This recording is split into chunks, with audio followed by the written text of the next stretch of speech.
Podcasting from Heroes Media Group with real, relevant, and raw opinions. This is the College Sports Hour with your host, Clint McPherson, and co-host, Greg Dixon.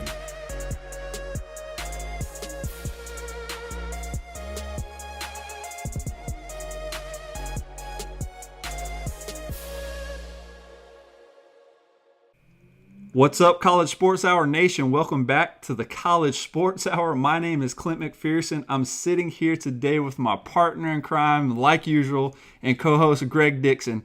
What's up, my man?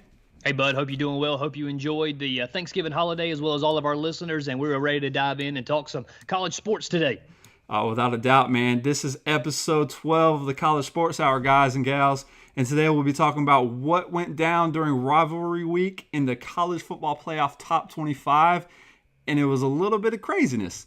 And then transition to what went down this week in the College Basketball AP Top 25.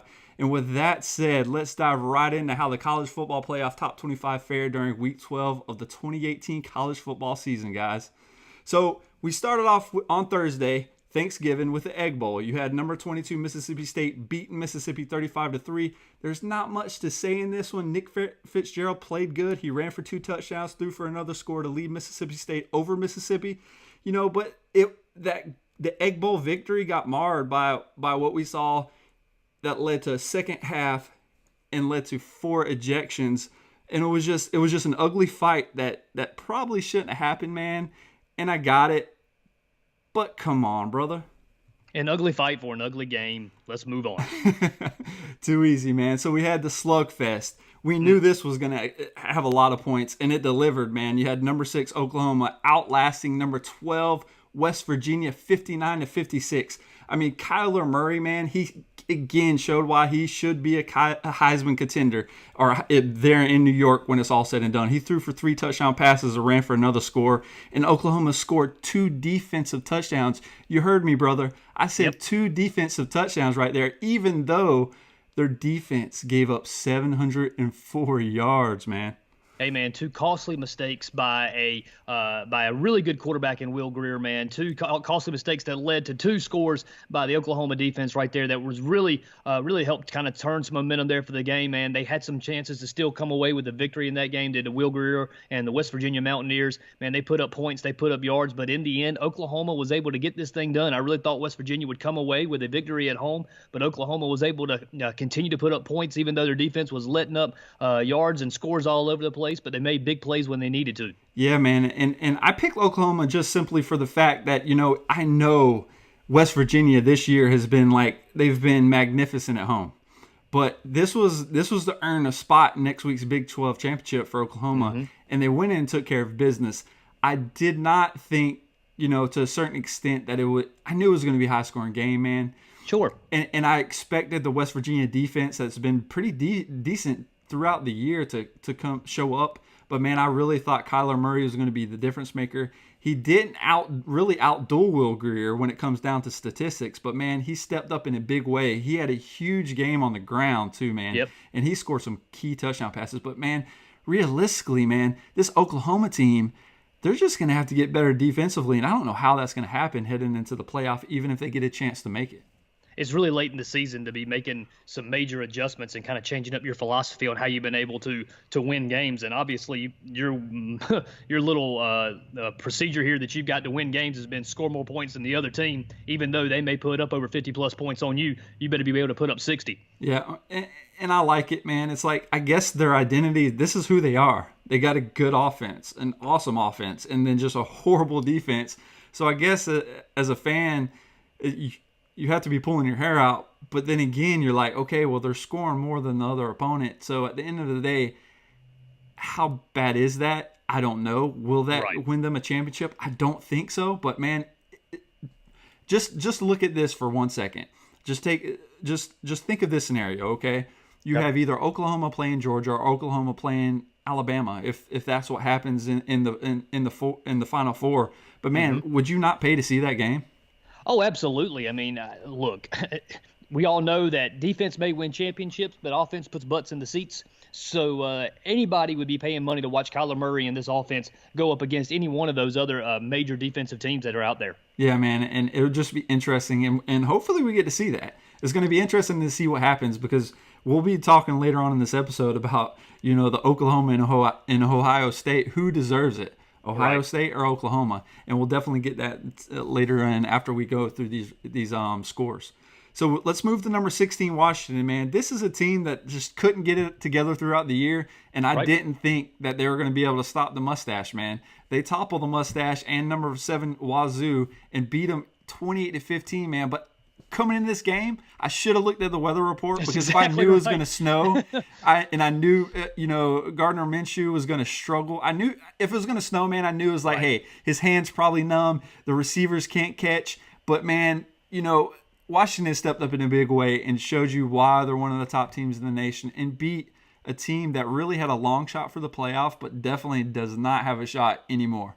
Sure. Look, Washington didn't beat Washington State. The snow beat Washington State. True. Okay, man. I tell you what. I didn't look at the weather report either. I didn't see that happening. I didn't see the snow falling down. But when the snow was laying on the ground there and it was freezing cold outside, that completely goes against the offensive game plan that Washington State has. Man, they're looking to throw the ball all over the place. Gardner Minshew's looking to put up 500 yards through the air, and man, that just is not going to happen with that kind of weather that's out there. So this game really slowed down. This game really became a ground game, and if you're giving me the option of a ground game for Washington or a ground game for the Cougars, then I'm going to go. I'm going to go with the ground game of Washington, man. And Gaskin had himself a game. 27 carries, 170 yards, and 3 touchdowns. Man, he was running all over the place. Had himself an outstanding game, and Washington was able to win the Apple Cup. Yeah, man, the Apple Cup, again, like you said, you have to take – this ground game is just too powerful when it comes down to that. If it was played in better conditions, I'm going with Washington State all day. If they're able to throw the ball, they're there. But when you take that out of their hand, because they're really a one-dimensional team, no doubt. when you take that away from them, man, dude, their running back had 65 yards on the ground. So you're just not – even though he had 2 touchdown runs in that game, you're still looking at, okay, I'm going with Washington all day. Jake Browning, 11 for 14, 207 yards. Didn't have a fabulous game, but did enough to do what he needed to do to get his team to the win. And then he let Myles Gaskin take care of the rest, brother. Yep. You look at Gardner Minshew's numbers. I mean, 26 of 35 for only 152 yards. Man, he does 152 yards usually in the first quarter. So, I mean, and I don't think that's a lot to say about Washington's defense. It has a lot to say about the snow that was falling down. Yeah, man. And just unfortunate for Washington State fans. Sorry, guys. But, hey, the snow is part of the game, especially when you play outdoors in the wintertime. So let's move on, man. This was huge for number 8, Central Florida, to remain unbeaten in the war on I-4. But, man, in this game, they won 38-10 over South Florida. But, man, they lost their heart and soul. They lost QB. They lost Milken, man. And it was nasty, brother. Man, it was a horrible leg injury, and man, we do want to pause for a moment and send our thoughts and prayers out to him and his family. Heard his dad come out and say that he had surgery on the knee. Still not exactly saying exactly what all was damaged or anything like that, but they did, I believe, use the words tragic on that knee injury, man. So thoughts and prayers go out to him, man, and I hope everything goes well as he recovers. Yeah, and I think, man, that is like a Zach Miller type injury, and it could have basically ruined his college football career. And unfortunately, if that's the case, he's going to have a long road to recovery either way. But, man, he was fun to watch when he was there. And hopefully one way or the other, man, he can at least walk like a normal person eventually. And like you said, our thoughts and prayers, man, and hopefully a quick recovery. But, man, the cool thing for this, they extend the winning streak. They continue to roll even without him to 24 games, and they complete their second consecutive undefeated regular season, and that's still huge. Oh, absolutely. But it does kind of bring up some interesting conversations to still be had, as they were moving up in the ranks. And then you got these other teams that could potentially be falling out in front of them, where that might lead them. But how much are they going to take into account them losing their quarterback, who is the heart and soul and the engine of that team? Oh, man, you know what happened just then when he went out, the second he went out, whether they won or lost. I mean, it's still, and for this sake of the conversation, they won. Yeah. But, man, they're not getting in. They were a long shot to begin with, even with him in. I still don't think they would have put him in. But, man, this losing carousel, things could get crazy this coming weekend. No doubt. We saw how crazy they almost got this week, this weekend, and they still got crazy. But, man, yeah, UCF eliminated. See you later. Sorry. Great season. Continue this winning streak. Hey, if you win your bowl game, keep in mind, you can still self-proclaim yourself as national championships 2 years in a row. And you're probably going to get yourself a good bowl game too, by the way. Oh, without a doubt. So let's move on to number 11, Texas, man. They beat Kansas 24-17. They struggled in this game. They did they actually dominated the game until the fourth quarter. So when you think of it, they allowed Kansas to get 17 fourth quarter points. That was horrible, by the way. But Sam Ehlinger, he throws for 2 touchdowns, runs for a score, and Texas clinches a spot in the Big 12 title game against Oklahoma, setting up a huge rematch. Absolutely. That's going to be another good game right there. It was a good game the first time they played. Expected to be another good game this time around. So we'll see what happens with them. Shout out to Kansas, too. Got themselves a new head coach coming in next year. Big time hire as far as the nation is concerned with Les Miles. So we'll see what he can do for that program. After that video me and you watched, how excited do you think Kansas fans really are right now? After even if any one of them saw it, it's like, let's get a new coach right now, immediately. We're really excited about things. The community, yeah, things. I forgot everything I was about to say. Sorry, guys. Apologize. Got a little choked up. All right, man. Let's move on to number 25. Iowa State, they rallied to stun Kansas State 42-38. I mean, the reason we're mentioning this game, Iowa State rallied, man, from 17 down in the fourth quarter to stun Kansas State. And this win snaps a 10-game skid against the Wildcats. And, man, with this win, too, though, you know, their coach, Kansas State's coach, Bill Snyder, man, I think he's retiring at the end of the year, so he doesn't go off on a good note. Right. No, and they had this game too, man. I mean, they had it won going there into the fourth quarter, and then allow Iowa State to score 21 points. I mean, that's a huge fourth quarter right there, allowing those guys to come back in a game that most people probably would have thought Iowa State would have handled in the first place. But man, they never gave up on themselves. They were able to keep rolling, and Iowa State came away with the victory. Yeah, without a doubt, man. This game right here, Miami winning their regular season finale. They've been struggling. But they topped number 24 Pitt, which jumped into the rankings in the college football playoff rankings. They beat them 24-3. So Pitt losing this game, going into a game against Clemson in the ACC championship game, you know, Clemson was hoping Pitt would win this so they would stay ranked. And the game, having this game, playing a non-ranked team in your conference championship, man, does that hurt Clemson going into it? I don't know. But at the same time, Clemson's going to be a lock if they take care of business next week. Well, I mean, you know, it solidifies the opinion that most people have around the country about that Clemson hasn't played a whole lot of competition simply because of the conference that they play in. This doesn't help that. They were and whether Pitt was coming into this game ranked or not probably wasn't going to help that too much. But that number beside their name would have been better served for Clemson. But Clemson was going to dominate this game next weekend anyways. So I don't really foresee them having any kind of real issues about handling business and making their way into the Final Four. Yeah, the crazy thing, the playoff predictor from ESPN basically has Clemson as a lock. They got them like a 96% playing against Pitt. Pitt showed they can play against, you know, they can play tough against good teams. So, hey, I wouldn't look too much into the playoff predictor because if Clemson is looking to the playoff, they can get upset. So watch out, guys. We'll see. Do I think that's going to happen as a long shot? Yeah, 99% sure it's not going to happen. But so you're saying there's a chance. There's a chance, brother. So let's go on to number 23, Boise State. They beat number 21, Utah State, 33-24. And they get the Mountain West title shot. That's crazy.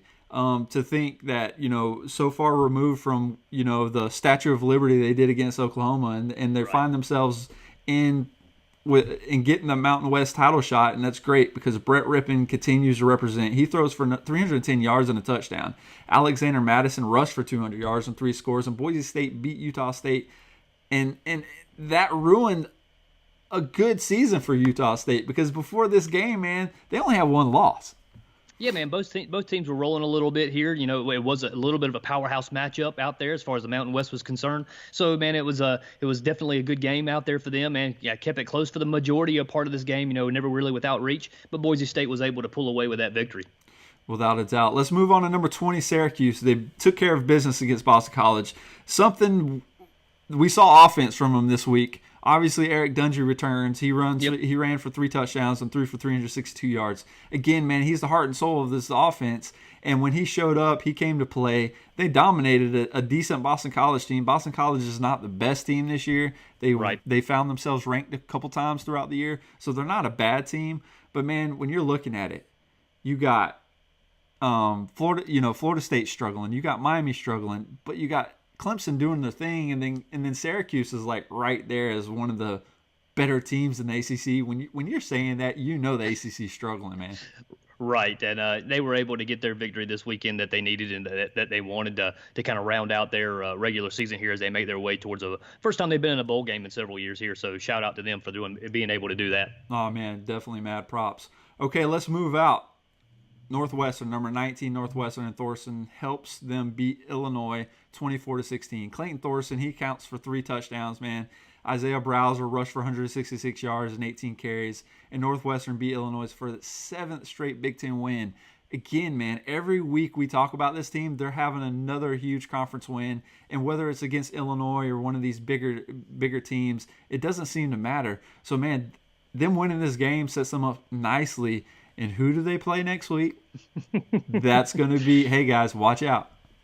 Yeah, this is a strong Northwestern team right here, and they could have very easily packed it in. I mean, they've had their division wrapped up for a couple of weeks now, man, had their fate sealed to be able to play in that Big Ten championship game. But they've continued to win, kept that momentum going, and, man, they're a dangerous team next weekend. Yeah, it's going to be interesting to see if the Ohio State that played Michigan comes out and plays, or if the Ohio State that played Purdue comes out and plays. So it's one of those things. Do they have it figured out? Right. But Northwestern, I guarantee they're going to make it a game. Oh, absolutely. So let's move on to number 17, Utah, man. They rally to beat BYU. This was insane because Utah scores 21 fourth quarter points.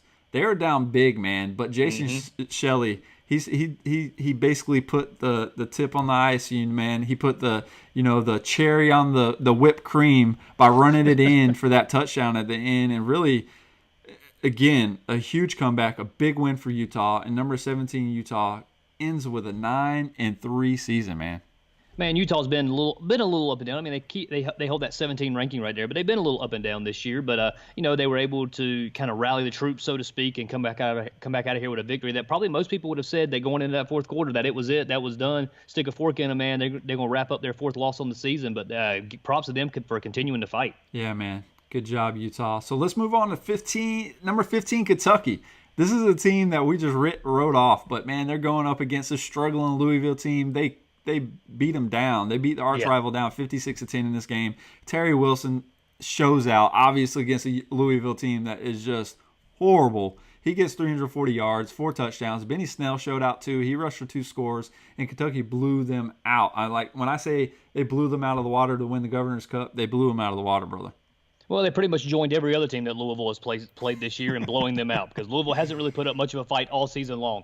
So, but man, I tell you what, man, it's been a great season for Kentucky, man. They really need to hold their heads high after this year, and man, it's a lot for this program to build itself on moving forward. Huge 9-3 season for this team. I mean, this is a team I was high on all year. Obviously, their offensive shortcomings really reared its head in some of these games that showed out in their losses. But man, like you said, man, props to Kentucky. It's a huge step going in the right direction. Hopefully they can keep this going in years to come, though.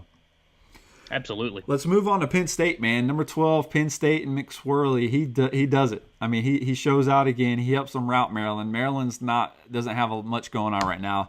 Penn State beats them 38-3. But again, Chase McSwirly, he shows out. It's 12 for 22, 230 yards, and he had a hand in 3 touchdowns to help Penn State win this game. Good career for this kid. Is he one of the best to ever play for Penn State? I would say so. So what are your thoughts? Well, man, I tell you what, man, he's put together an extremely good career. Man, led them to some great victories. This season probably didn't live up to the hype that they were all hoping for at this point in time. But man, he's done an extremely good job, man, playing within a system. Man, been able to play to his strengths, whether it's been with his legs or with his arm through the air. Man, done some great things. This Maryland team, man, it seems like they got their hearts ripped out last week after that loss to Ohio State heading into overtime, man, with a game they should have won but weren't able to quite pull it out. And then, man, just could never really recover as it shows up. They were only able to put up 3 points in this game and couldn't slow Penn State down at all.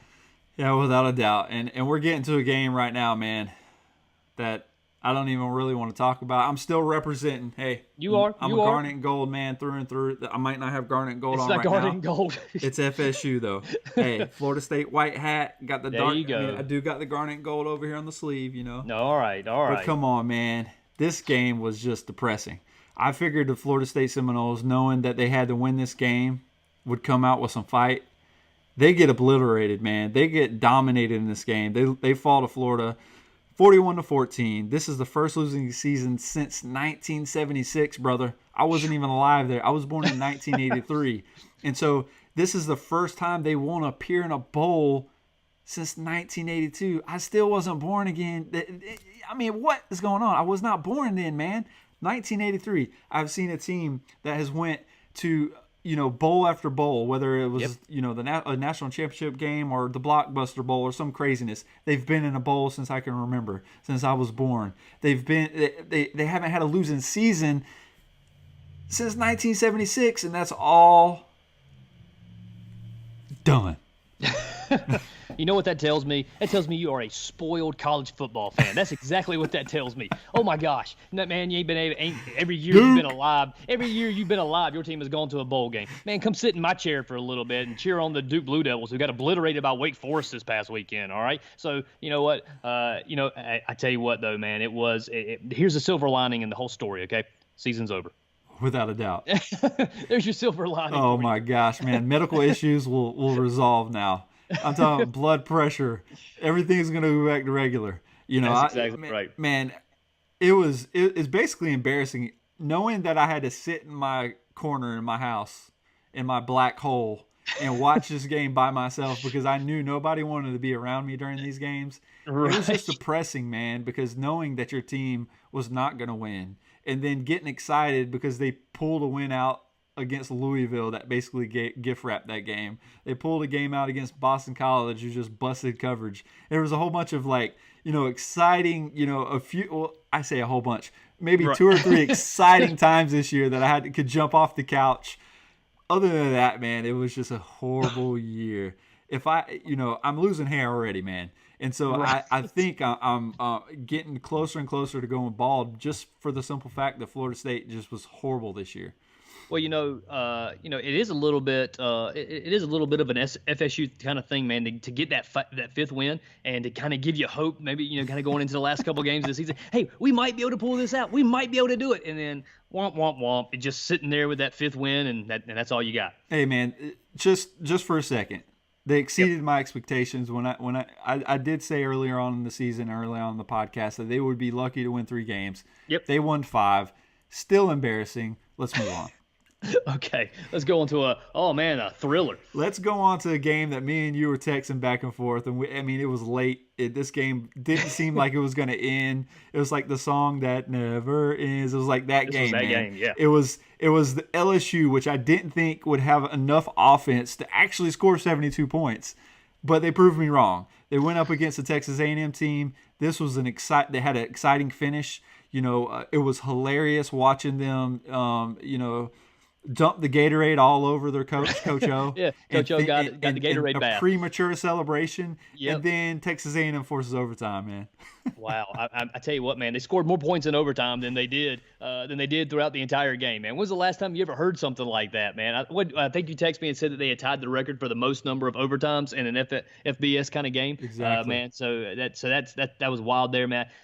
I'm with you, man. I did not think this game was going to end, and I certainly didn't see either team putting up, this kind of points. And I get that it's overtime, and you go to 7 overtimes, and after the 3rd one, you got to go for 2-point conversions and stuff. I get all that, man. But I never in a million years dreamed that these two teams would put up over 70 points apiece. But I tell you what, man, give props to Texas A&M, man. Hey, continuing to fight, continuing to go in there and getting the 2-point conversion when they needed it. Man, tell me, what do you think about Kendrick Rogers? He was making some ridiculous catches, man. He stepped up. He seemed like, he was the guy. You just had to throw the rock to him. You throw the ball to him, he's coming down with it.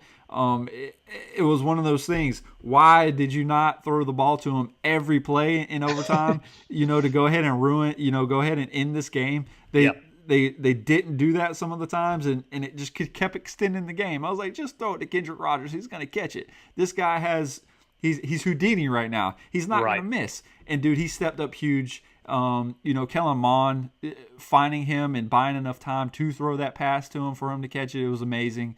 And man, we were treated to a crazy game. I was pushing for that 10th overtime. You're like, no, dude. No, It's like, I gotta go to sleep. But I see, gotta go to sleep. the SEC, man, they've had a hand in every 7 overtime so far. You had Arkansas when they had 2 of the 7 overtime games, and then LSU and Texas A&M treats us to another crazy affair, scoring 43 points. Texas A&M scored 43 points in that overtime. Obviously we went to 7 of them. So, but still, that's insane, man. And I just chuckled and laughed at myself because I saw Facebook on social media. Everyone's like, why in the world are they going for 2 after the third? Yeah. They're like, tell me, who does that? Why don't they kick the extra point? I'm just like, dude, what are you talking about right now? They have to go for 2. Going back to your comment about Kendrick Rogers, man, I think that if I am if I'm Coach O, I'm going to the officials and saying, hey man, somebody check that dude for some stickum on his hands or something like that. Because there were several catchers. I was like, my gosh, who does he think he is? Jerry Rice, Randy Moss, somebody like that, man? Because Odell Beckham Jr. because he is coming down with everything that's thrown in his direction. No, see, it's crazy because he reminds me so much in that stepping up and making those catches as Kelvin Benjamin did for Florida State. I mean, when Florida State had Jameis Winston and you just throw it up. Kelvin Benjamin was catch it, man. And Kendrick Rogers just reminded me. I was like, dude, just a flashback of when we beat Auburn. He jumps out of nowhere and catches that ball, and it's like one of those things. Continue to throw it to Kendrick Rogers. I didn't understand when Kelvin Benjamin was at Florida State why we didn't throw it to him every play. I was like, I know we got Rashad Green. Well, who cares? We got Kelvin Benjamin. Throw the rock to the big guy. Well, we found out in the NFL why they didn't throw it to him every play. Hey, come on, man. College football is different, okay? College football is so different. I just had to throw the dig in there, man. I just had to. I didn't have a choice. All right, man. Let's move on. Let's move on. We got a game here. Number 5, Georgia. They rout Georgia Tech like we knew they would. They beat them 45-21. They didn't struggle with the option. It sets a huge game up between them and number 1 Alabama for the SEC title. Jake Fromm throws for 4 touchdown passes. DeAndre Swift continues to roll with 105 yards on the day. Georgia romped into the Southeastern Conference Championship game with this rout, man. This is going to be a huge game. Yep. I even think that when Georgia wins, if Georgia wins, because I don't see them beating Alabama, but if they win, I do not see Alabama falling out of the top 4.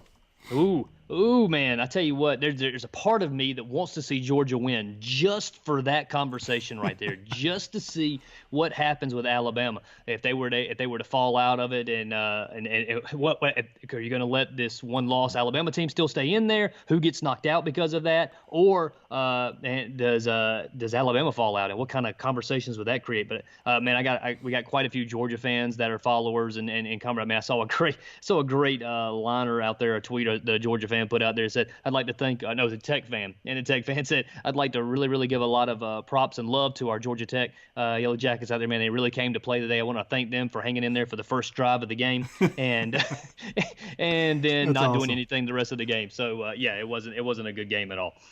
All right, man, let's move on to the big game. The game of the weekend. You had number 10 Ohio State completely blowing out that number 4 Michigan team. The number 1 defense in the nation coming into this game allowed 62 points against an Ohio State team who has been struggling to find the end zone, to get up for some of these games. But man, if you want to get up for any game, it was this game, and Ohio State delivered. This game right here, man, it was absolutely crazy, because I don't know of me if there were a lot of them. I never heard from them or anything like that, but I felt like nobody was picking Ohio State to win this game. And you watched them play all year, especially the last several weeks, and man, it's just, there's no way this is going to be the year that Jim Harbaugh and the Michigan Wolverines, man, they get it done. They're finally able to win in Ohio, man. They're able to get this thing done. They're going to make Buckeye Nation suffer, whatever you're going to do. All right, and then all of a sudden, out of nowhere, this freshman Chris Olive comes in there, man. It scores 2 touchdowns and then blocks a punt. Man, this thing was obviously still a close game at halftime, man. Michigan had scored really, really quickly there, like within a 15-second time period there with a muffed with a muff kickoff kick there at the end of the second quarter, and then they come in there to the second half. Ohio State scores, and then they block that punt from Michigan, and man, all of a sudden that right there, the momentum shifted, and Michigan could never recover after that. Yeah, man, because that punt was returned for a touchdown, and when I'm talking about this is what I thought at the beginning of the year. You know, we knew Michigan had a good defense. Yeah. But did they really have a good defense? Because when we look at it, questions now. Yeah, because when we look at it, go look at the teams that they shut out and they're allowing 65 yards to. Michigan State's bad. I mean, and there were some telltale signs coming in this game. They allowed a lot of yards to Rutgers. Mm-hmm. They allowed a lot of yards to Indiana. Yep. And so those were causes for concerns because those teams are just not looked upon the same as a Michigan State, as some of these teams they were completely shutting down. And so teams that were just struggling on offense, it just makes you look back and saying, look, this Michigan defense might have not as statistically they were number one. Right. But were they really number one? And this kind of helps the argument of the Clemson fans saying, look, we have the best defense in the nation. Or the Alabama fans saying, look, we have the best defense in the nation. But, man, whoever has the best defense in the nation is definitely not Michigan anymore. They gave up 567 yards to the Ohio State team. Dwayne Haskins balled out. He threw for 5 touchdowns. And like you said, the freshman showed up. Ohio State was ready. Urban Meyer, Ohio State owns Michigan. I don't care what we say going forward. I don't care if next year Michigan's undefeated. It doesn't matter. I just think right now, Coach Harbaugh, he cannot figure Ohio State out. And sorry if you're a Michigan fan, but, dude, they completely wet the bed in this game. And having 2 losses and losing this game like they did, what is the playoff predictor? Got them at a 2 or 3% chance to get into the playoff? Not happening. Oh, yeah. Sorry, Michigan. Oh yeah, man. I mean, they're completely gone at this point. They can't. They've lost this, so they got 2 losses on the season. They're not going to play in their championship game for their conference. Yeah, man, you're out the door. Sorry. Yeah, sorry, Harbaugh. Like I said, I do not have faith in Harbaugh. Figure out a way to beat Urban Meyer, and then come talk. Yeah, man, and good thing for Harbaugh though. I'm thinking I've been hearing a lot of reports that Harbaugh is on his way out. You know, health issues, 2018, he's retiring, so maybe it opens up the door for Michigan to get lucky and beat Ohio State. But I don't know, man. They might bring in Harbaugh or Urban Meyer's twin brother. I don't know. Just clone them, and you're going to continue to beat Michigan. And that's really what you want to do. Exactly. So let's move on to number 3, Notre Dame, guys. Yep. No, I mean, look. They didn't win like we thought. It wasn't something that they went in and dominated this game against a rival, USC. But, man, they win. They roll out to a 12-0 season, guys. Ian Book passed for 352 yards. Dexter Williams, he went for 52 yards on the go-ahead touchdown run, which was huge, man. And Notre Dame completes the undefeated, unbeaten regular season and likely are the first team to book their ticket to the college football playoff. I have them in. I don't see how you can keep them out undefeated. They beat them coming into last week, everybody thought was a very good Michigan team. I mean, and they're undefeated. What can you say? You cannot hold these guys out. Yeah, I mean, this is not UCF that we're talking about here. I mean, this is a team that's played, competition all throughout the year. It is Notre Dame. They were ranked number 3. They beat everybody in their path. Yeah, they may not play in a championship game, but you can't really hold that. Are we going to hold that against them every year at this point? Okay, well, if you want to, that's a conversation that you can have. But at this point in time, that has not been the history of this of what's happened with the playoff or the college football deal that's going on here. So yeah, they're in. I don't see any way they're falling out. They're in. Yeah, definitely. But I do think all the teams that are floating around and not in conferences, especially just for conference sake and conference championship sake, they should be forced to play. Like Notre Dame is an ACC in basketball. For a reason. So it's like you have to force these teams that are just floating around, or you have to penalize them somehow. But at the same time, I don't care. They might not play a championship game this year. They're in. Maybe I wouldn't have agreed when they had what was the other guy's name? Marcus Togalavoa or whatever his name was. Right. Who was it? Well, do you remember his name? No, I don't. The linebacker. I just know. Oh, man, are you talking about Manti Te'o? Sorry, yeah, Manti Te'o. Okay. Sorry, I was totally off base with that. But Manti Te'o. They got completely dominated by Alabama, right? And so it's like one of those things. Is that going to happen this year? It might. Because if the Notre Dame that played USC this weekend shows up against Alabama, they're going to get smashed. You know, if the Notre Dame shows up that played USC shows up against Clemson, they're going to get smashed. But hey, they're undefeated. They're in. Let's roll. Let's move to number 2, Clemson, dude. They go 12-0 again. They continue to win. They won 56-35. Their defense, South Carolina found some holes. Sure. But this was not a way we expected them to win. We expected them to dominate offense and dominate on defense. They dominated on offense, struggled on defense, but still won by 21 points. Yeah.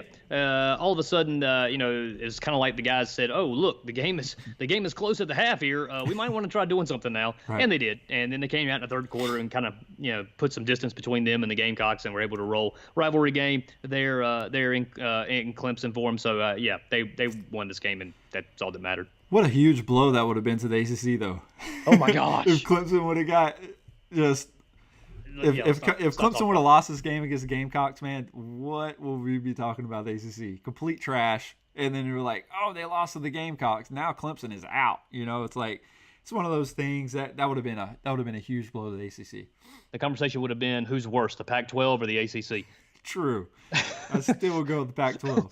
I would too, but I'm just saying that's exactly what the conversation would have been. So, man, let's go on to the number 1 team in the nation. Obviously, they race away. They didn't really, struggle much in this game. The first half was close. It was 17-14 at halftime. But again, it seems like the last few weeks, Alabama has shown up in the second half when it matters. Took care of business. Beat Auburn 52-21. Tua shows out. He throws 5 touchdown passes, guys. You read that correctly. You heard that correctly.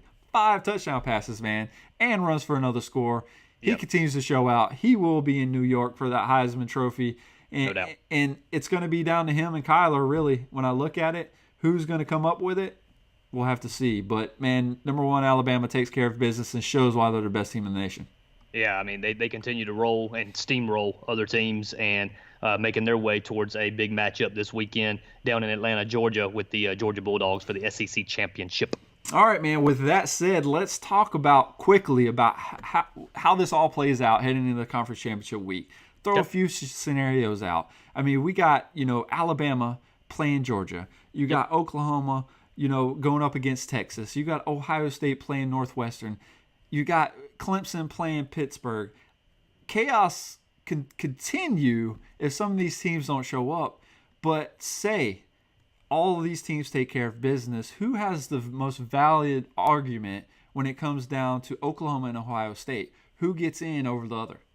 I tell you what, man, it's going to be really, really tight. It's obviously going to be depending upon what the committee is looking at there. That both teams have looked vulnerable at times. Both teams have looked really, really good at times. I tell you what, I do believe that the committee is going to weigh very, very heavily this win that Ohio State had over a number 4 Michigan, and not just the fact that they won, but the dominating fashion in which they were able to win. Let's say that they go forward and they handle business against Northwestern. Northwestern's a ranked team. Northwestern's a good team. Northwestern's not going to carry the same weight as some of the other as the Texas team if Oklahoma is able to beat them. But I'm just telling you, man, the weight that they're going to put on this Michigan win because of how highly touted they were going into this game, the defense that they were supposed to have, and just how the embarrassment that Ohio State was able to put on them. Man, I'm going to tell you, if they're able to go in there and handle business solidly, then I can certainly see that the committee is going to allow Ohio State to jump over Oklahoma. It's going to make some people upset, but I'm telling you, they're going to put some weight on that victory over Michigan. Yeah, man. I'm going to have to go the other way. I see Oklahoma because when I'm looking at Ohio State, they might have the best win out of the 2 teams right now with beating Michigan. But, dude, they have the worst loss. Losing like they did to Purdue, getting just trampled in that game, losing just completely dominated. I mean, they weren't even in that game for a second. And then you have an Oklahoma team who, even though their defense is absent all the time, they basically sit on the bus. I don't know who they got wearing the jerseys. I don't think those are collegiate football players. They might be. If they're all on scholarship, they should all get pulled. But the offense for this team, man, it is just exciting to watch. They do it week in and week out. They're gonna score. You cannot. It's like what's gonna happen? They're gonna score a lot of points. What's gonna happen on defense? They're gonna let up a lot of points. But man, I'm telling you, when I look at it, they have a better loss at the end of the day than Ohio State. But I do, and I kind of agree with you to a certain extent that the playoff committee is going to weigh heavily on this Michigan game because it was a huge win. Oh, yeah. Like you said, nobody gave them a chance, really. Everybody was saying Michigan this, Michigan that. I mean, Desmond And they Howard. dominated. He They went dominated. Yeah, and he went even as far as saying Desmond Howard went and said they should be the number 2 team in the nation right now. But again, he's a Michigan Wolverine. Sure. Yeah, but you take that. that number 2 team in the nation went out and wet the bed. If they were the number 2 team in the nation, even though that was Desmond Howard's words, not mine. Right. But I would say, looking at him, what can you say now? Definitely not number 2 team in the nation. Definitely can't jump Clemson. Definitely can't jump Notre Dame. You had an argument there for a little while maybe. But after that performance, you have no argument. But, man, like I said, Oklahoma over Ohio State this year. But it's going to be very interesting, like you said, to see what the committee weighs, how they, how much weight they put into, the loss against Texas that they had. Wasn't a horrible loss. Texas could score points, So when I look at it, at the end of the day, Purdue's just bad. Purdue's not that bad, but they're bad. Right. It's a bad loss.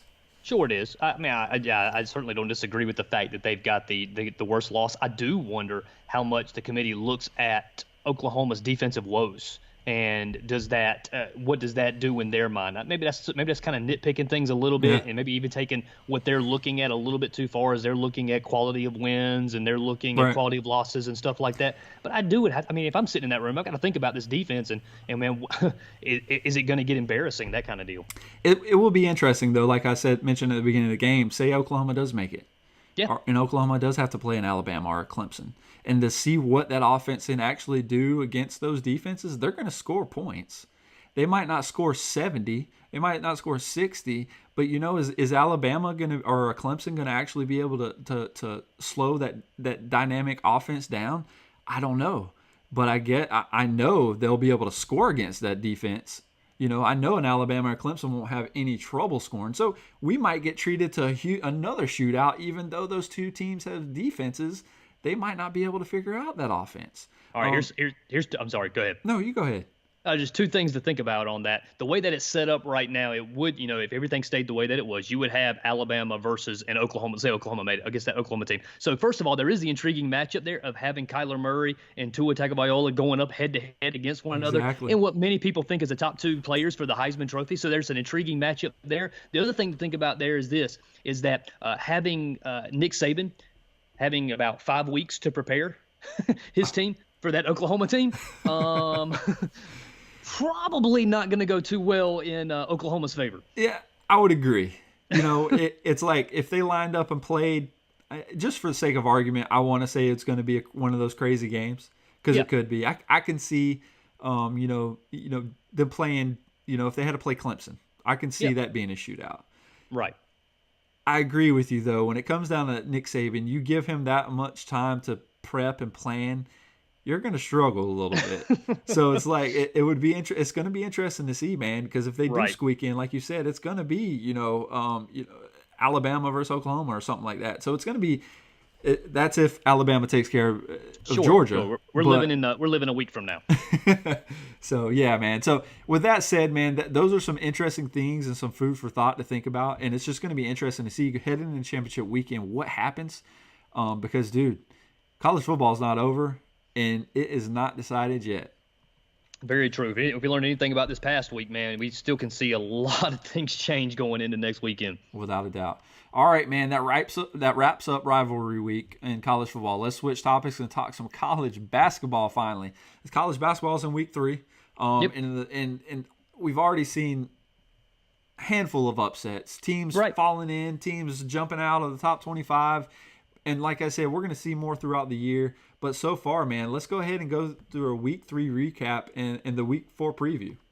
Hey, man, I tell you what, it was this right here is a great week for college basketball always during that Thanksgiving week, because you have all these little tournaments and everything that are popping up, and you got about 4 teams that are that are thrown in there, and sometimes you get some really intriguing matchups and some stuff like that, and you certainly see some upsets that we saw this past week. So you started off with one of the first upsets of the week, man. We saw Arizona State upset number 15 Mississippi State 72-67. Man, you saw some really cool things happen there. Some players that were stepping up. Arizona State's Kamani Lawrence, 22 22 points, including the game-winning three with 33 seconds left, man. Nothing like college basketball and having game-winning shots right there to get things rolling. Man, it was a really good game in which the Bulldogs saw themselves overpowered by the Arizona State Sun Devils, man, getting in there, man, doing some really good things, kind of putting themselves on the map. They've changed up their game plan a little bit. They were really, really fast-paced last year and, man, beginning to push the ball up and down the court, averaging almost a little over 90 points a game, and now they're averaging about 80 to 85 points a game,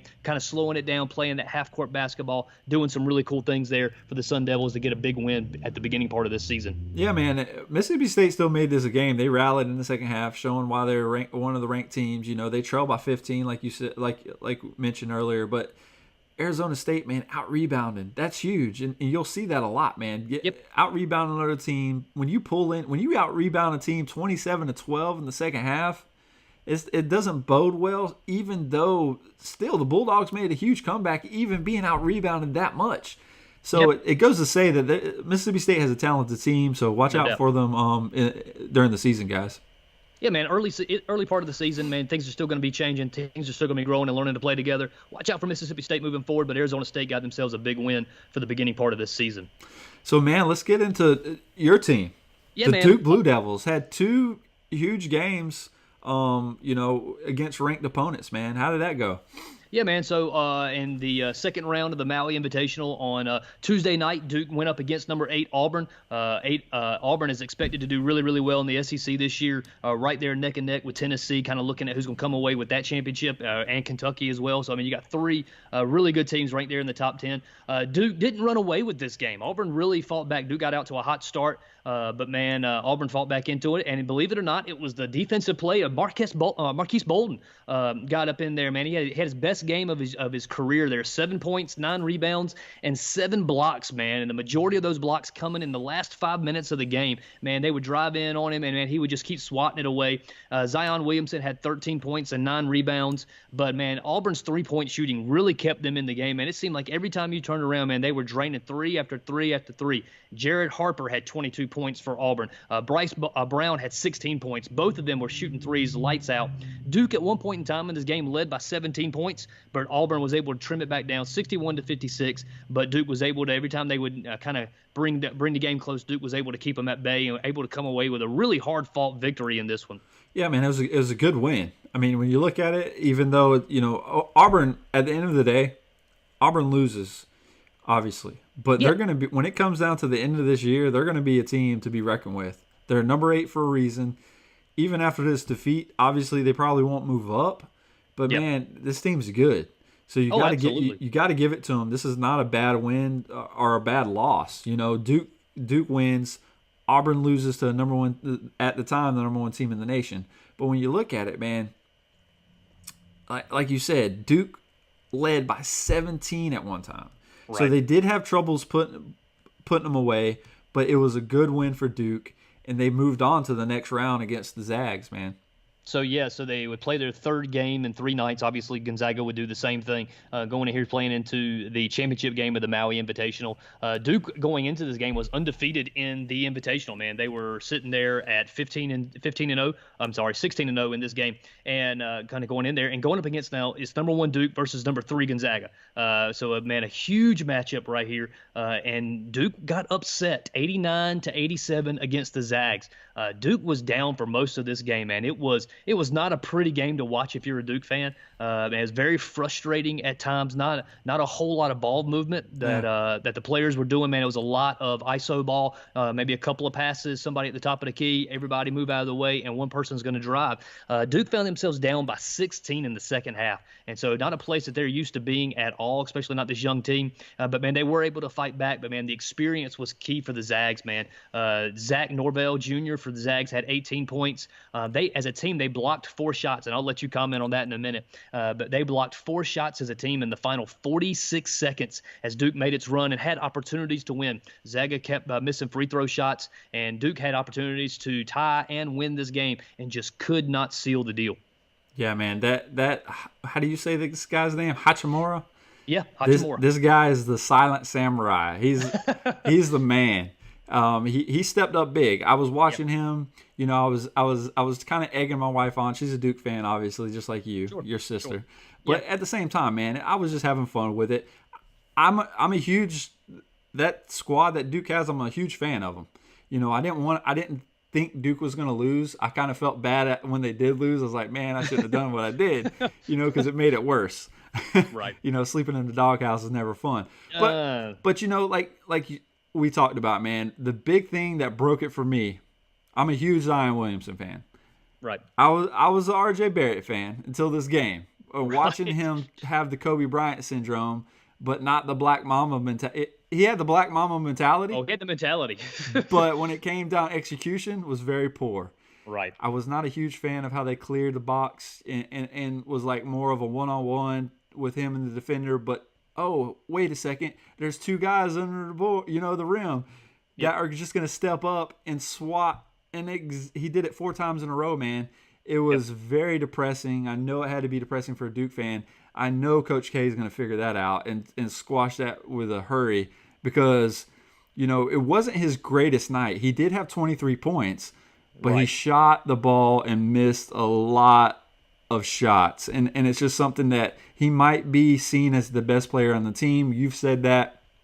I don't think, future-wise, he's one of those players and has the upside that Zion Williamson said. So I say, as of right now, my player, because I'm looking at the now and the future is Zion. So when I'm looking at it, I'm like, look, he's not a selfish guy. He kind of reminds me of LeBron because he dishes the rock a lot, and he might not have the best shot. I got it. RJ Barrett he's a sneaky scorer. He can do a lot of things, but man, that showed a flaw in his game, taking those 4 shots and basically being ball hoggish. I'm not a huge fan of the ball hog, man. It's like Kobe. When you're a Kobe Bryant, you could get away with that. When you're a Michael Jordan, you could get away with that. But RJ Barrett, you're not there yet, brother. You're not there. So dish it to somebody that has a hot hand, like your point guard. Dish it, go drive, and just lob it up to Zion because Zion could have been there and just poked it down. There was a lot of things that they did poorly at the end of that game that I don't think they deserved to win the way they ran those last 4 plays. No, they didn't. But man, they were still in the game. It seemed like the Zags kept missing free throws, and it was like, we're still in this, guys. We foul them, they miss. Let's continue to do this, and it kept giving them that opportunity to tie the game or take the lead. But the ball hoggish mentality and the RJ Barrett syndrome stepped in, and they just couldn't get it done, man.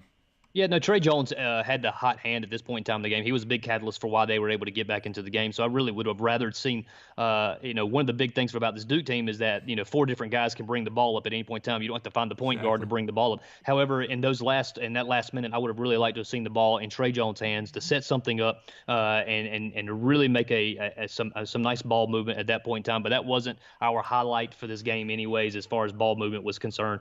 I will say this. I'm not a big fan in saying that, you can learn a lot of stuff from a loss. I know you can, but I don't ever like saying that because I feel like it's an excuse of just saying, kind of sweeping your loss up underneath the rug. I do think this Duke team does learn some things from this loss, and hopefully it helps catapult them moving forward. But let's also, man, as a Duke fan, you take heat for anytime your team loses. But let's also pay attention to who they lost to. Oh, exactly. They didn't lose to some scrub team. They lost to the number 3 team in the nation that probably is at least going to be number 2 in the new polls when it's released on Monday. Has a chance to jump over Kansas, but they had a big win this week as well, so I don't know that happens. Yeah, man, the Zags are legit. They were getting to the rim at will, and it might be the young team that Duke has that just they're more of the like we were saying, when the game slows down, when they have to set plays up, are they going to be able to execute? Because the transition game got taken away from them. Once the transition game got taken away, it was the Zags game. And so kind of when they got down, like you said, Trey Jones, he helped lead that. You got to give it to the guy that has a hot hand. Let him dish it out. Let him be your field general. RJ Barrett, do not touch the ball when there's a minute left unless most of your shots went in during the night. And I remember looking at your stat line, you didn't even hit 50% of your shots. Yep. So please, whoever has a hand, give him the ball and you'll be better off. And that's the thing. You got the team that can do that. I mean, you're sitting there with some guys that can actually play. You're not Ben Simmons playing for LSU a couple of years ago. We're the only guy anybody trusts to make a shot when it's crunch time. I mean, there are legitimately 4 other guys on the court right now that can make a shot. No, without a doubt. Let's move on to Creighton, man. What happened with against Clemson? Hey, man, would you believe that Creighton would upset number 16 Clemson 87-82? Man, this was a game that very few people would have paid any attention to except for the Creighton faithful and the Clemson faithful. Man, Clemson's had a good squad over the last couple years, man. They've got a really good coach, and, man, they've got some big bodies down below. And this game right here, just they ran into a very hot Creighton team, man. Creighton's Tyshawn Alexander scores 36 points, including hitting 7 3-pointers in this game. Man, just absolutely, man, takes the wind out of your sails, man, when you got somebody who's draining that many threes. Clemson's Marquise Reed had 27 points. David Scarr had 8 points and 11 rebounds, but Creighton was able to come in there and knock off a 16 very good, talented Clemson team who you're going to be hearing from more later on. But, man, a big win by Creighton. Yeah, Clemson's no slouch, so that's a huge win for Creighton, man. Yeah, man, let's keep rolling. So we got Texas, man. They defeat. This is a big upset to me. Them knocking off number 7 North Carolina, because a lot of people everybody's talking about Duke. Yep. Or Kansas, Kentucky before they ended up getting beat, at the beginning of the year and getting smashed by. And so a lot of people, it seems like this North Carolina team is not a team that's getting a lot of love, but, man, they're sitting at number 7 and they lose to Texas 92-89. Yeah, man, they did not play a great game here. Most Carolina fans would tell you that their teams can do a lot better than this. But, man, they ran into another player for the Texas squad who had something to prove. Kerwin Roach II scores 32 points, which is a career best for him. Huge. He also throws in there 7 assists, 6 steals, and 6 rebounds. I mean, he was filling the stat sheet in this game, man. But it was a close game, man. They were Carolina was able to fight back in this thing, and they played better in the second half. They just kind of dug themselves a big hole in that first half and not able to really overcome it, man. But but you know what? They've got this was a loss that's going to hurt them because, man, they've got a really tough stretch of games coming up here over the next month as well. Yeah, UNC's still a good team. I mean, Kobe White adds 33 points. They're going to be a good team. It definitely doesn't help losing the game like this. When you're a Duke and you lose to the number 3 team in the nation when you're number 2, it's not huge. It is a huge loss, but it's not something that's going to say, okay, we got beat by a good team.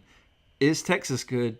Maybe, but they beat a good North Carolina team. So, right. I mean, that says a lot, knowing that North Carolina and Duke, typically have a huge rivalry. And, I mean, you're still going to see 2 teams in the top 10 or the top 25 throughout the year facing off against each other in this year. So it's just going to be interesting to me to watch how this all unravels.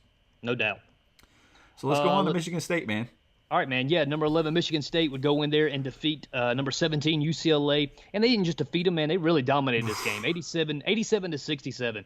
And the stat right there that kind of really tells the game for you is that UCLA shoots 36% from the field compared to Michigan State shooting 52%. Remember, Michigan State started off the year with a really tough loss to number 1 Kansas at the time. Yep. And kind of you started them off 0-1, but, man, you kind of look at that game and see that Michigan State is a good team and is going to be there. And, man, they came to play, man.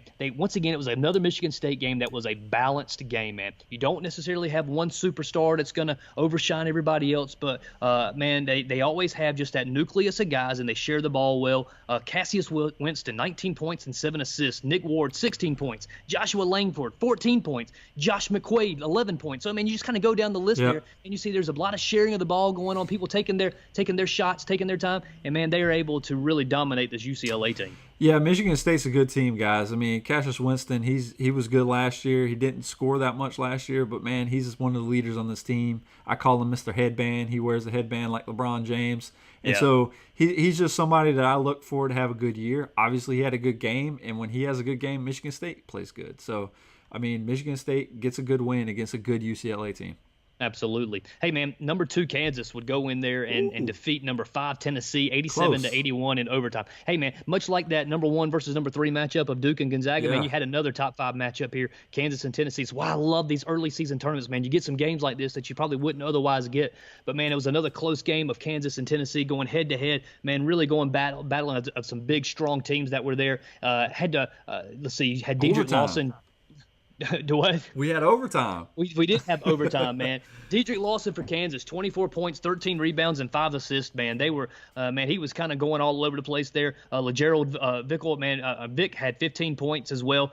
Kansas had to rally, but it wasn't by much. They were only down by 2 at the half, man. This game stayed pretty close throughout most of it. Tennessee's a good team, man. Just like Kentucky, just like Auburn, man. Yep. They're all gonna pound on each other there in that SEC. But man, what a really good game and a great test. I read some quotes there by Bill Self after this game. Man, he was looking for a game to really challenge his players and a good strong matchup here. And man, he got one here from this Tennessee Vols team, man. And man, they were able to pull out that victory. Yeah, man. I get happy when teams play outside of regulation. It's just one of those things. Is anytime that the game that the fans could get more than what they paid for, I get excited. Sure. Like the 7 overtime, Texas A&M LSU game. Even when in basketball, it's exciting, and my Noles, we'll get to that in a second. They went to an overtime, and it's one of those things, man. It's just exciting, and then when you have the two top 5 teams in the nation do that, it's even better. No doubt. No doubt. Hey, man, you had number 4 Virginia going up against number 25 Wisconsin and coming away with a win, 53-46. What? Hey, man, if you hate if you hate up and down the floor and you like to slow the game down and use up almost every single second of the shot clock, if you like good hard-nosed defensive basketball, then this is your game. We actually watched this game together. Boring. Of all the games we could have watched this weekend, this is the game that we chose to watch together. Are you kidding me? A matchup of styles that look a lot alike, man. Tough defense and teams that work the clock. DeAndre Hunter for Virginia got named this tournament MVP, 20 points and 9 rebounds, man, had himself a game. Wisconsin's Ethan Happ, who's one of their star players there, he had 22 points and 15 rebounds and 6 assists. But kind of what really hurt this team is that he had 6 turnovers of the team's 13. Man, so it really put his team in a hurdle in a matchup there that they weren't able to overcome. Virginia is another squad that's a really good team, man. I'm just telling you, man, the ACC is loaded again, and we've talked about this is another top 10 team that ACC has sitting there with number 4 Virginia getting a win. Yeah, Virginia is one of those teams, like you said, they slow the game down. It was their identity last year. I don't remember what they did the year before. I'm sure they did something similar. Yep, but it's one of those things, man. Virginia, they win, but they win ugly. It's not something. Absolutely. It's like offensive execution might not be there all the time, but they do what they have to do to get the victory. They just change the whole concept of the game. If you think you're going to get some transition points, think again. They're shutting it down. They're making you run plays. They're setting everything up. They're using, like you said, every second of the shot clock. And, man, the thing is, during this game when we watch this, it's ironic. Wisconsin's Ethan Happ, he has 22 points. His number's 22. Yeah. And I kept saying, old, dirty, slow man. He's just like, dude, every time he got the ball, he kept trying to go against Gray. He kept trying to back Gray down, and then he kept turning the ball over. And so, like, those 6 turnovers were huge, especially when you lose a 53-46 game, a highest scoring game possible. It's one of those things that, it's like, dude, those 6 turnovers cannot be had, especially by one player. This is not the whole team turning the ball over. Right. This is one guy turning them over 6 times. It's a tough game to watch, but man, if you're a Virginia fan, man, this is what you're used to. This is what you've watched your team win the ACC championship the last couple of years. It's also the team that you saw lose the first time ever as a number 1 seed to a number 16 seed in last year's NCAA tournament. Shh, don't tell nobody. We won't bring that up anymore. Yeah, so watch out. We saw number 7 North Carolina get a little bit of revenge, kind of bounce back from that loss, and they were able to defeat number 17 UCLA in the consolation game of their tournament. UNC trailed for most of this game, but they were able to rally because they remained aggressive, man. Coach Roy Williams really kept wanting his team to push the ball, and man, Kobe White, man, he really understood it, heard that message, led his team with 19 points and 8 assists. Luke May had a good game, 16 points and 8 rebounds. Kenny Williams had 15 points, man, and they were able to really kind of share the ball around, pass the ball around, do some really good things. Both teams shot well for this game. It was a high percentage scoring game, but man, I tell you what, Carolina showed a lot of heart. I'm not a Carolina fan, but I'll say it anyways, man. They showed a lot of grit, a lot of heart, kind of fighting back and getting back into this game and taking the lead there with about 11 minutes left to go in the second half and running away with it from that point. Yeah, they ran away with it, and UCLA comes off with 2 losses, and they're running this little tournament or whatever they're playing right now. So, when you lose to Michigan State by 20, and then you have a decent lead against North Carolina, and then North Carolina just comes and comes back takes the lead and then, like you said, runs away with it, man, you got to see, okay, UCLA, we know you're a good team, but you need to regroup, get things together, similar to like Villanova did this weekend or this week, you know. So it's one of those things they're going to have to think, regroup, take a different approach and just learn how to play together. Yep. No doubt. And so we'll see. I mean, once again, still an early season, but we'll see how they're able to regroup and kind of move forward. And we'll also be interesting to see what the top 25 looks like when it gets released on Monday, as we're on Sunday right now, as that top 25 comes out, and see how everything shakes out from this really crazy week that we've had with college basketball. I'm gonna let you talk about this one, man. Number 14, Florida State, man, had themselves a really big victory in defeating number 19 LSU 79-76. Yeah, man, kept their season undefeated, for a short time until they played today, which we'll get into next. But man, this hitting the game-winning three, he had the shooter's role for this. It's somebody that typically doesn't shoot the three. I don't even know how to pronounce his name. Cabangel. I'll just keep it at that. Okay. Oh boy, they passed it to him. This was a crazy game though, because I remember I'm sitting here following it and watching it, and it's he's the nephew of Dikembe Mutombo. So that was a huge shot, and a lot of stuff goes with that shot. A lot of pride being Dikembe Mutombo's nephew. But he finishes with 15 points, so he had a huge game, and he's huge for Florida State. He's just not a known 3-point shooter. But man, we trailed by 9 in the second half, and we fought our way back. I mean, we were trailing by 9 with 2 minutes, like 45 seconds ago, and I basically wrote the team off because Florida State, when they fall behind typically like that, they're not. In years past, they just don't come back. So I wrote them off. But, man, Trent Forrest had a huge layup with 2.8 seconds left to force overtime, won. And then MJ Walker, man, he just showed out. He's starting to come to his own. He added 21 points. And the overtime was basically ours. We jumped out to a huge lead. Yep. Obviously, LSU hung around. They come back. They make a little charge. We're up by 5 most of the second half. But man, the free throw that killed. This is what killed me. We're up, right? 7. We're up. It's like we're up by 3. Just don't foul. They shoot a 3, right? And get fouled. And I'm like, when a team does that, it makes me scratch my head because I'm like, do you not know the situation? Because okay, his chances of making 3 free throws, not that high. When you're okay, well, he has to make 3 free throws. But he drains those 3 free throws and forces a tie game with 11 and a half seconds left. So it was one of those, like, what's going on? One of the head scratchers. But, man, again, Cabangel has a huge 3. It hits off the front of the rim and actually, goes 5 to 6 feet in the air, comes tumbling back into the goal. Florida State gets a huge win over a real good LSU team. Watching that team, watching the highlights, and watching that game back, LSU's a good team. They can get to the basket. Oh, absolutely. They impressed me. I didn't know much about LSU coming into this game, but watching them play against Florida State, they got to the rim at will. They're a good scoring team, and look for LSU at the end of the year, man. Oh, no doubt, man. And this Florida, it was a big win for the Florida State team. I know it didn't carry over very long, but no, man, just sitting in there in that moment, though. I mean, you got to look at it around and say, you know what? Hey, we're competing against top 25 teams that are out here. We're beating top 25 teams. We're not just a football school. We're a basketball school in there that can hang as well. We might not be a football school right now. Okay, all right. Let's not go down that rabbit hole again.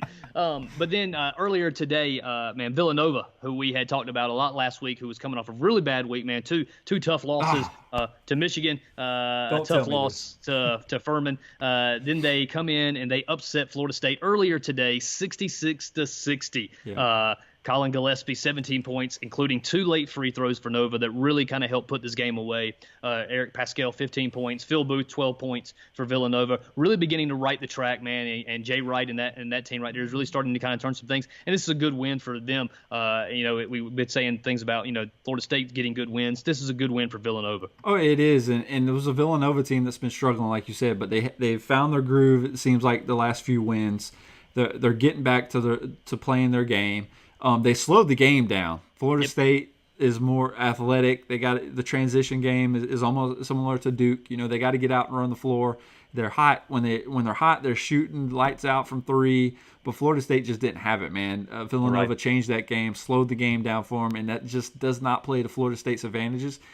Obviously, it was a back-and-forth game. They were trading, buckets. It was 52 to 52, 48 to 48, stuff like that. They were going back and forth, but that does not suit well for Florida State. And Villanova took over at the end and got that separation, and those late free throws really killed us. No doubt. And fouling like we did, it was one of those games where the whistle was blown a lot. I'm not a fan of those games, but again, because it doesn't favor my team. But at the end of the day, Villanova gets a huge win. Yep, and that's and once again still early in the season. We'll see how Florida State's able to bounce back because they've got another big match this week we'll highlight here in just a second, man. But that's kind of does it for the quick recap here of this last week in college basketball. Got some big games coming up this week. You got the ACC Big Ten Challenge that'll produce some big matchups on Tuesday. You got Indiana, who's sitting at 5-1, going up against won't be number 1 Duke anymore, but Duke at 5-1. That's on Tuesday. Wednesday night, you got Purdue, number 24, going up against 14 Florida State. You've got number 7 North Carolina going up against number 9 Michigan. Circle that one right there, big man. Game. That is going to be huge game for both teams that are sitting right there. Friday, you're going to see Wisconsin going up against Iowa. Saturday, another big week for Purdue and Michigan, man. They're going to play each other on Saturday. Number 24 Purdue up against number 9 Michigan. So, man, that's some big games going on this week as well. Yeah, man, I like it. I mean, what we did today, guys, we ran through everything. Hopefully you enjoyed it, brother. Like always, it was awesome. Thanks for jumping on with me. Yeah, man, no problem. It's been great, and looking forward to seeing how things kind of transpire this week, football and basketball. All right, well, that does it for another episode and another episode in the books, guys. Thank you so much for listening to episode 12 of the College Sports Hour. Next week, we'll be recapping all of the conference championship games as well as a few other regular season matchups due to some of the storms that hit earlier in the year. So if you have any questions after today's episode, feel free to email us at info@collegesportshour.com. Check out our website at collegesportshour.com, where we continue the college sports conversation and post articles. Find us all across social media, include Facebook, Twitter, and Instagram. And if you haven't already, please tell a friend, and because we would be very much appreciated. Tell a friend and come check us out. And if you've already done it and are looking for another way to contribute to the College Sports Hour, jump on iTunes and leave us a quick review, guys. Our podcast can also be found on other platforms such as Spotify, Google Play Music, Radio Republic, heroesmediagroup.com, and collegesportshour.com. For Greg Dixon over in Hendersonville, North Carolina, and myself, Clint McPherson, over in Rollsville, North Carolina, thanks again for tuning in. And don't forget, guys, to join us next week for another episode of the College Sports Hour.